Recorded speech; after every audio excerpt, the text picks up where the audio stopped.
Is climate change real or simply a baseless theory?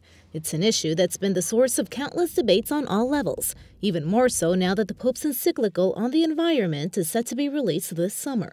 It's an issue that needs to be highlighted. A moral authority like the Pope is needed to dot all the I's. Mexico's former president, Felipe Calderón, who serves as the chair of the Global Commission on Economy and Climate, was one of the speakers in the New Climate Economy Forum. It took place in Rome's Pontifical University of the Holy Cross.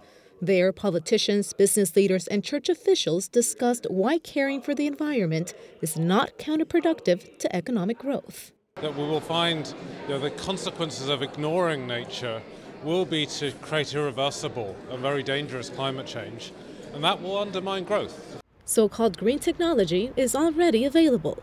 Supporters say that applying it could trigger practical changes in both developed and third-world countries. We want to build cities in which you're not stuck in traffic jams forever, right? Where it's much easier to get around. But those are cities that are also less polluting, less congested, with less CO2 emissions. Climate change exists. It's not a matter of faith. It's a matter of reading thermometers across the world. But there is criticism.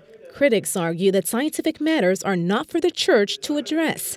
Cardinal Peter Turkson, who actually helped Pope Francis in his coming encyclical, says the real issue lies in the data. Some critics want to remind us that we went to the seminary to save souls and not to get involved with these types of issues. But it's really about how well people are convinced of the scientific data that says that the climate is changing. That is where the fight is. The UN will hold an international climate conference in Paris from November 30th to December 11th. A total of 195 countries are expected to take part.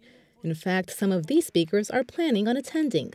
One of the main goals is to vote on a global climate agreement. Those of us from Oceania are